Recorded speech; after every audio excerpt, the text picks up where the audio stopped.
Welcome. This is David Bowles, Human Meme. Today's topic: the final 20 minutes. You're going to have to work out some way, of getting round Philoctetes with a story. He'll ask you who you are and where you're from, and you'll say Achilles' son, which will be true, and that you're on your voyage back from Troy, heading home in a rage against the Greeks. And you can make the rage look natural if you say you were insulted. You'll tell him how the Greeks begged and coaxed you to join up and leave your native place because you and only you were the man they absolutely needed. Troy could not be taken without you. Seamus Heaney, The Cure at Troy. Ah, my human meme friend, what the Greeks understood all those years ago about us, and about literature, and about storytelling, making the difference in a human life, reflected in the eyes of the gods, is this: the Greeks knew we, the audience, were imperfect, and so we were ripe for the good story, the long con, the wink and the grin, all used to convince us just enough that the world was not set against us. And when things didn't work out for us in Greek storytelling, we merely had to wait until the very end, the last, final 20 minutes, for the gods to step in and save us. That little trick was called Deus ex machina, the god in the machine. Literally on stage, when the hand of God would enter the story and kill someone or save someone and restore the order of the world for us. Yes, our stories have always reflected the unnatural belief of our real lives, and that omnipresent hand of the Greek god was not always appreciated by we humans, we, the observers of the play, because we eventually came to understand we did not believe in the outcome. We knew it was not real that God would step in and save the day. We came to that conclusion by comparing our real lives to what was playing out on the stage before us. And, over time, there was a disconnect. No gods stepped in to save us from ourselves. Only on the stage did the gods care enough about us to right our world. And that became a problem in storytelling. Yes, we, the audience, eventually came not to admire the unknown wisdom in the sky, and we instead became self-servant. We became ourselves. We no longer needed the direct intervention of the gods at all to be satisfied in our lives. Yes, we, as a people, turned away from the godly heavens and the invisible gods, and we became self-justifying. We decided that our decisions belonged to us. We wanted our lives to be held in our own hands. We took fate into our own palms, and we no longer believed in predestiny. We fought against the wrath of those gods we no longer feared or controlled or respected, and we went our own way. And in that change of fear, from fear of the horizon to fear of the self, to fear of each other, to fear of the unknown, to fear of the abject terror of our neighbors, well, so too did our dramatic stories have to change with us. We, as a community, no longer wanted the God in the box to leap out and save us and put everything right again. No, we wanted something that was believable to us, relatable to our lives. We wanted a story framed in the context of what we thought we knew in our everyday lives. We yearned for a story we could relate to, a story based on our ordinary human experience.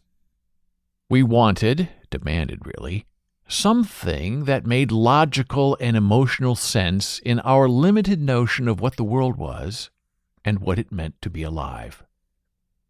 We were no longer slaves to the perversion of the punishable human condition, and we became the purveyors of our own destiny. We wanted human meaning in our stories, and so our stories had to change with us, because without us, without the invested imagination of the audience, and without our blind faith given over to the producers of the play, no dramatic piece, no musical, no movie, no nothing can survive without that suspension of disbelief. And so, in that bargain, we, the audience, agree to be fooled. We agree to play along, but only so far. Only so far in that the story still has to make sense, and insofar that we were not to be made fools of in the process for our suspension of disbelief. So now today, my human meme friend, we now can ask, why do so many modern movies and plays fail to satisfy us in the final 20 minutes? The answer is, of course, both simple and complicated. And so, we begin. Now here's a standard warning, spoilers ahead, if you have not yet seen the movie The Little Things, or the 7 Seconds television series yet, or the movie Citizen Kane yet. Well, you should probably stop listening now and come back later when you know the plots of those dramatic stories. But if you don't care, I don't care. Onward. A week or so ago, I posted my reflection, disappointment really, on how the movie The Little Things, found online on HBO Max, starring Denzel Washington, Jared Leto, and Rami Malek, dramatically fell apart in the last 20 minutes of the movie. And reaction to my disappointment was shared, and it happened to be wide and deep across all my social media circles. And I decided to create this Human Meme podcast episode to directly explain why movies especially can be so disappointing in their last act, the last final 20 minutes.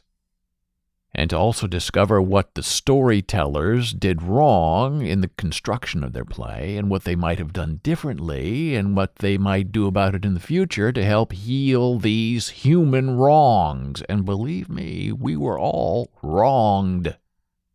And yes, many people felt foolish and fooled at the end of The Little Things. And now we're going to figure out why right now. Oh, and as I told one fellow writer online, the trouble with the last 20 minutes of The Little Things started in the first 5 minutes of The Little Things. More on that later. First, we need to understand there is a human need for storytelling that has grown with us over time, over the centuries. And those stories have grown out of us as a society, as a world society. And yes, a good story in India is just as good a story in Germany as is just as good a story in Portugal and the USA and so on. And so, we need to understand that this universal rhythm of storytelling requires creating a logical beginning, middle, and end. However, as the world ages and becomes more modern, the patience of the audience has also become more limited.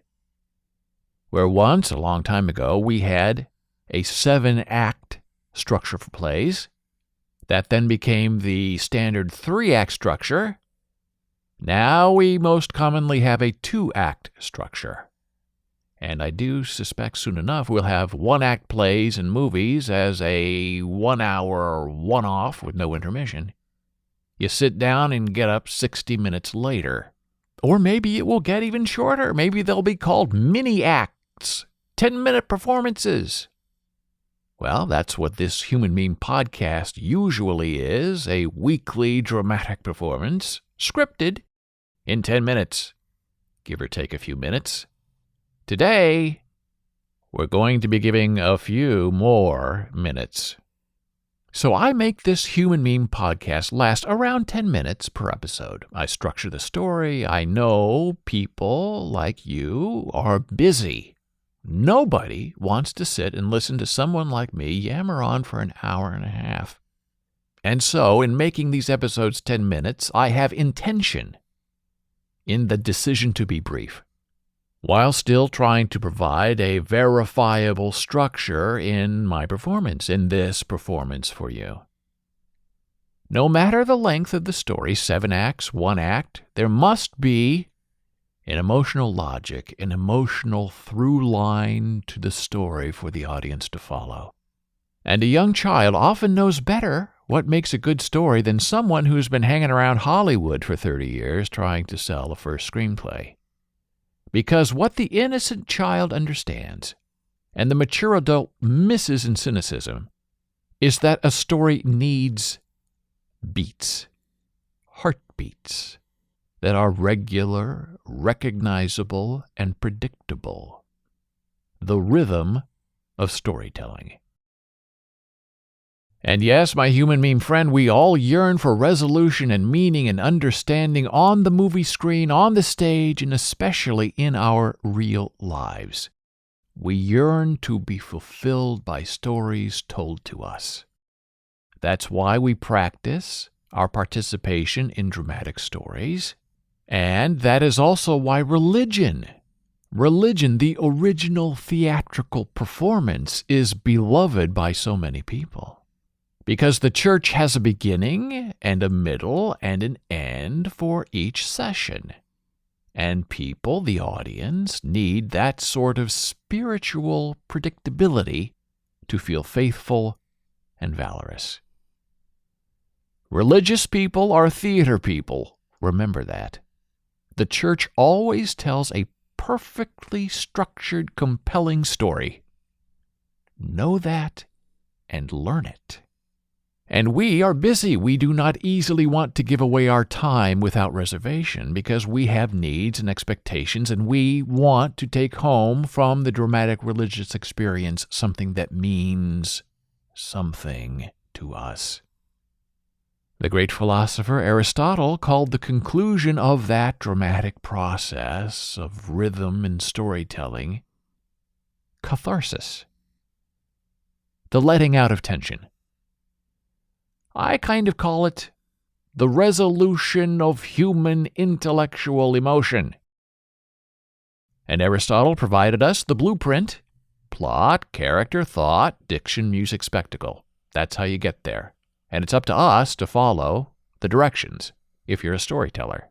And if you want more of my take on Aristotle's poetics, I've written about that a lot at bowlesblogs.com and in other episodes of this humanmeme.com podcast. Visit each site and search for poetics to learn more. Now, in the case of the Little Things movie, we do not get resolution at the end. There is no logic to the emotional release. We are left without any sort of Aristotelian catharsis, let alone a God in the machine. And I asked about that problem on my Facebook page, and a woman replied with this response about the movie: "Who was the serial killer?" Now that is a good and fair question, right? And she was not alone in her wondering. She was invested in the story. She was disappointed and confused at the outcome. And I replied to her with this: "That's precisely the problem with the ending. It isn't clear. They want to leave us hanging, wondering. Audiences want logic and resolution, and the film does not deliver that satisfaction." Shortly thereafter, another person joined in the conversation and made this disappointing point. I was like, "Who's the killer?" And to her, I said this: "Right. They don't want you to know who was the killer. They want you to be scared by not knowing. They think they're clever and above us by withholding that emotional release. That goes against all the covenants of storytelling." Now, those Facebook questions are basic and fair. Who was the serial killer in the Little Things movie? And we as the audience tend to know it was probably, we guess, we assume, the Jared Leto character. But then again, maybe not. The movie wants it both ways. Jared's guilty, but maybe not.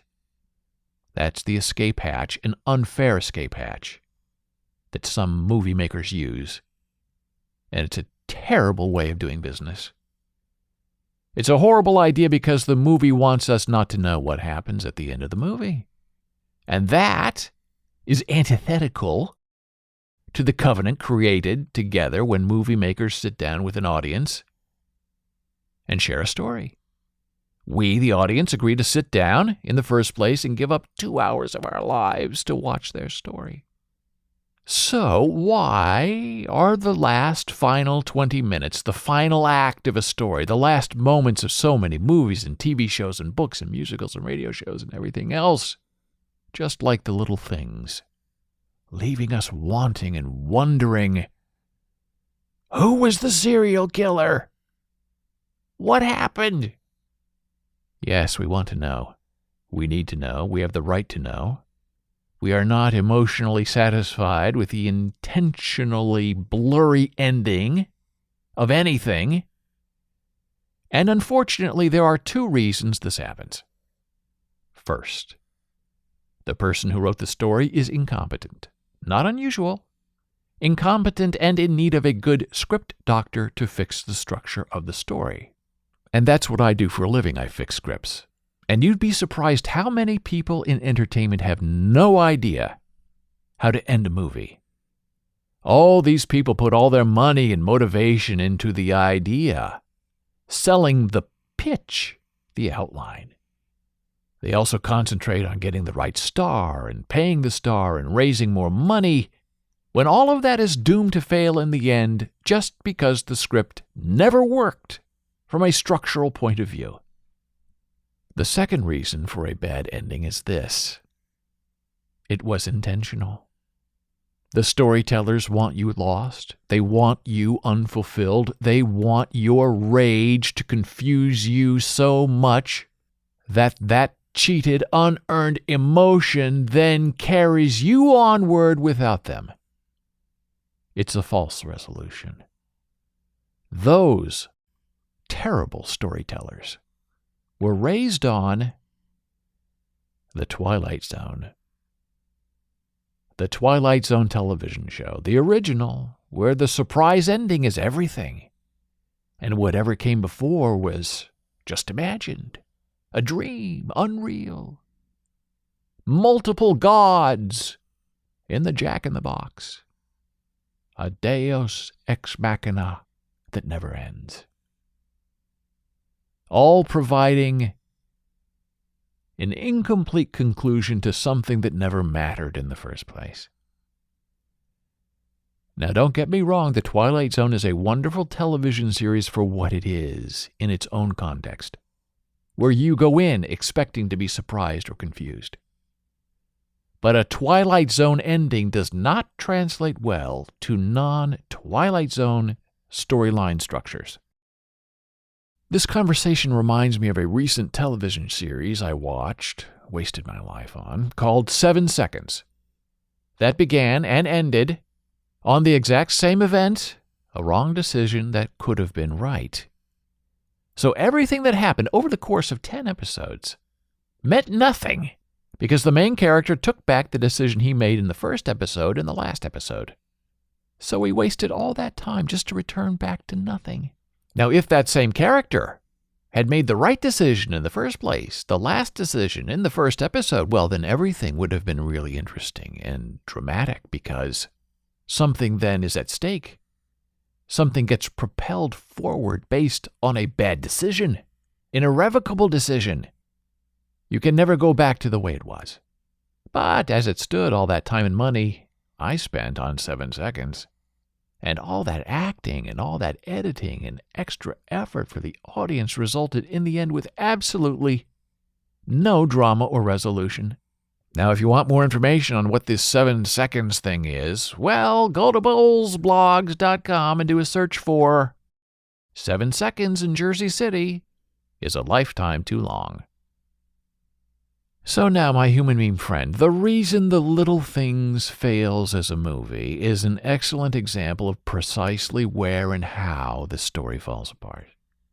And I prefer using movie examples to try to teach this idea because movies are more universal than a live stage play or even just reading a script together.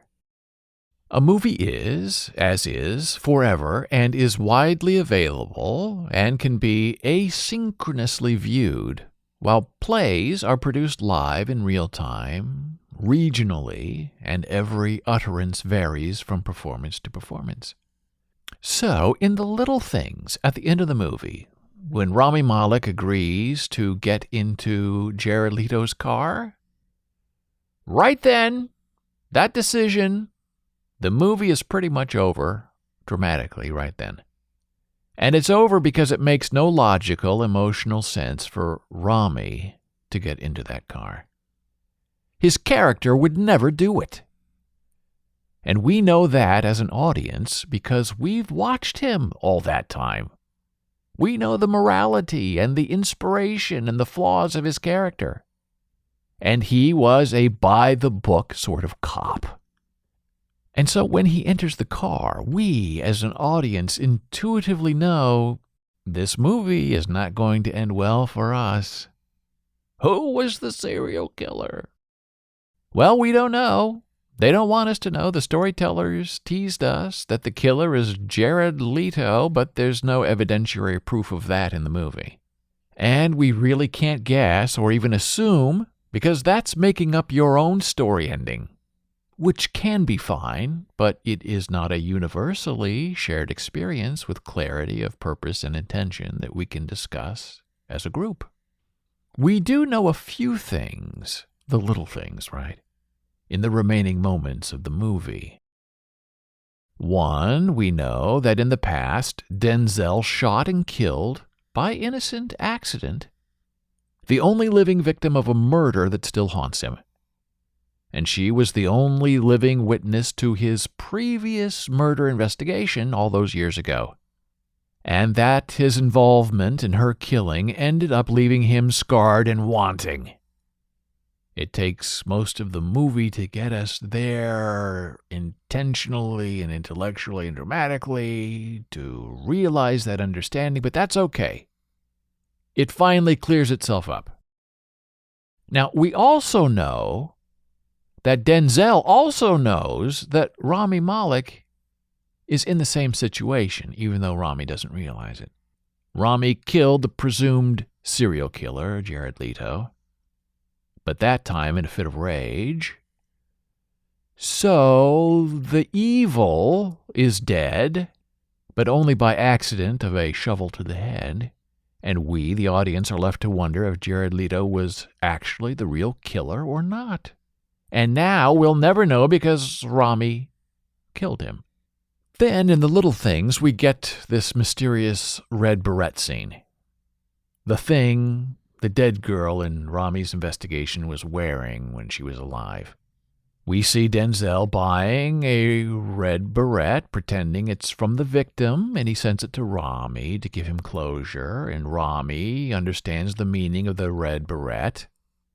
And we come to understand Denzel does that because he's been there and done that, and he wants to help ease Rami's pain in killing one person who knew the answer to the actual murders.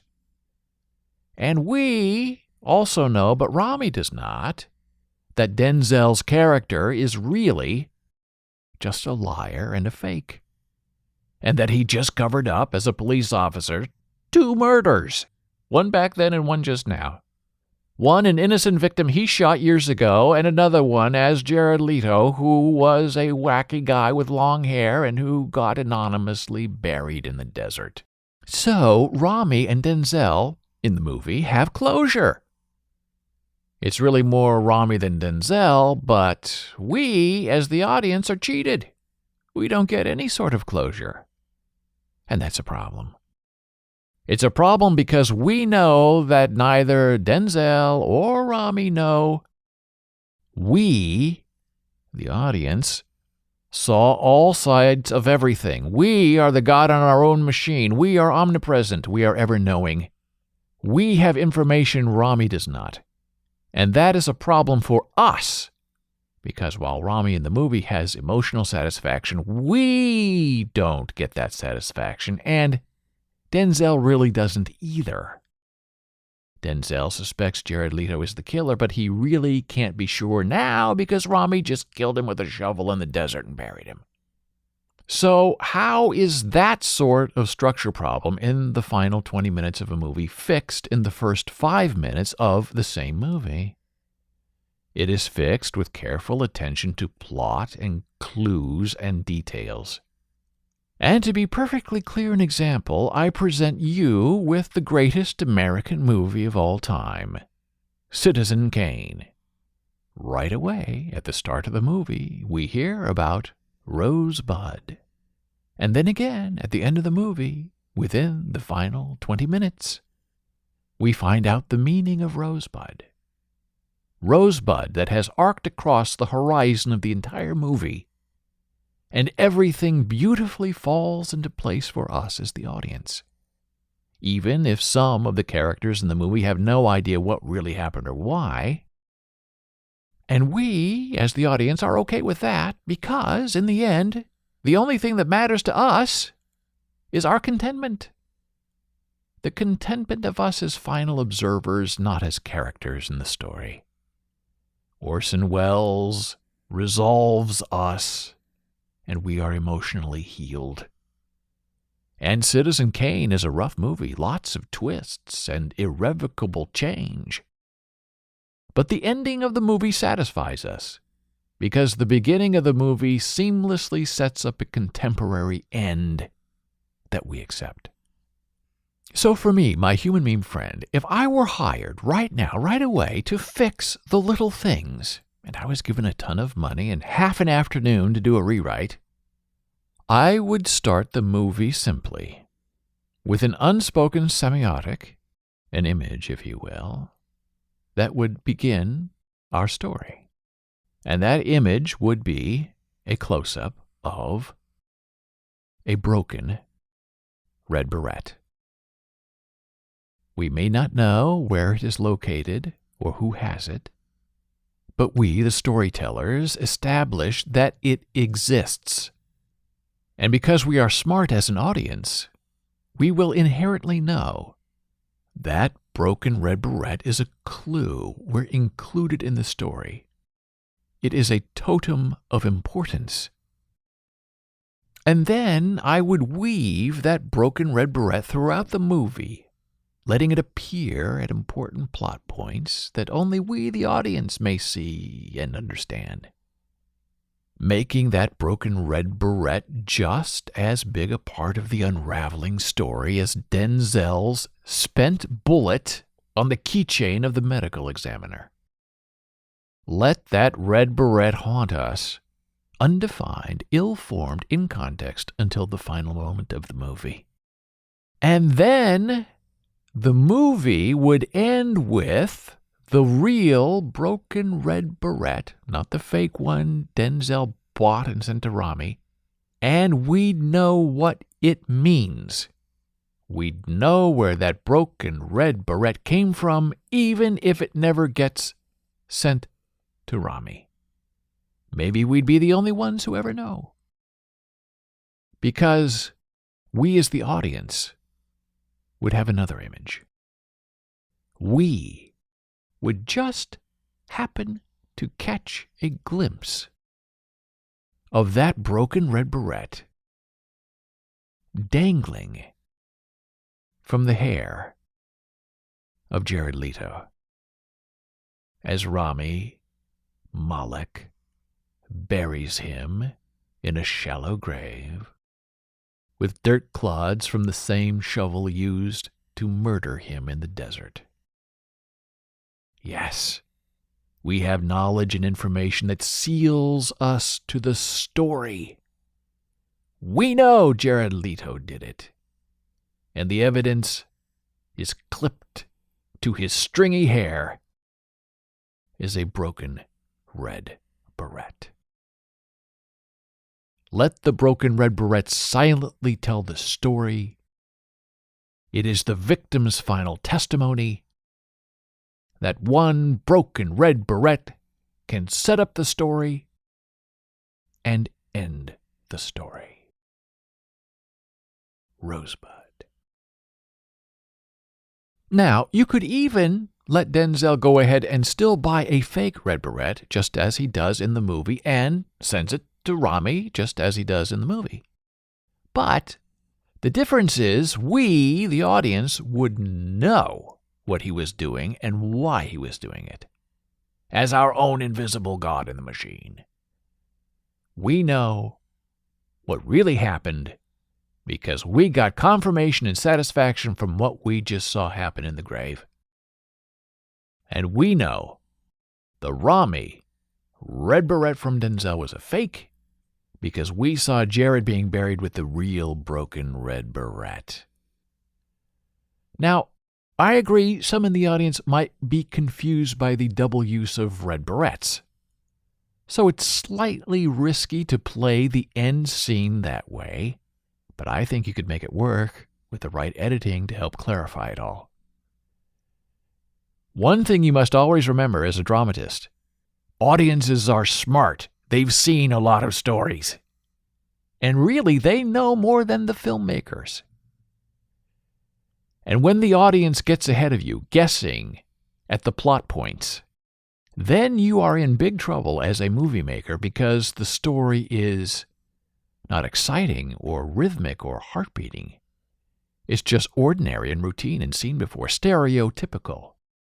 And the final 20 minutes are not a functional, earned catharsis. And with that simple broken red beret fix I just invented, it's a fix the filmmakers could even do right now with a few days of reshoots and some simple editing. And you'd finally have a real movie. The little things would work. You'd have a relatable story that satisfies. You'd have a beginning, a middle, and an end. And we, as the audience, would confidently know what's happening at all times. We would actually have more information than the rest of the people, the cast of characters in the movie. We would have access to information that Denzel and Rami do not have. We would be satisfied emotionally and logically. Our Aristotelian catharsis would be firm and purged. Oh, and in the interest of our 10-minute limit, that we have now gone over by quite a bit, let me just offer you one final note on the idea of irrevocable change. I've written about that extensively, so you can go to bowlesblogs.com, search for irrevocable change, and spend an afternoon knowing that irrevocable change is vital in all dramatic works. Irrevocable change happens when things can never go back to the way they were before the story started. As I teach my playwriting and movie writing students, the simplest form of irrevocable change is death. Start your script with a murder, and your story explodes from page 1 with dramatic tension. But too many plays and TV shows use the technical idea of irrevocable change to resolve a plot problem with a simple killing. And then the killing becomes routine, predictable, expected, a mere plot point is set up, never going back to the way it was, idea of dramatic structure. And in that scenario, the idea of irrevocable change is just another God in the machine trope. And we don't want that as good dramatists. And if you don't believe me about that, just watch any Lifetime movie ever made, as well as The Little Things, and you'll see indiscriminate death masquerading as a plot point, and never as a storytelling driver of tension. We, the audience, we seek a certain type of irrevocable change, and that certain type is this. We yearn for the irrevocable change caused by the dramatic experience we just shared together.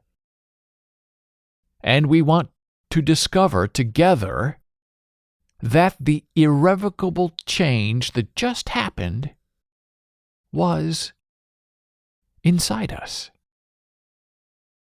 Yes, we yearn to never go back to the way we once were. Thank you for listening. Be a human meme.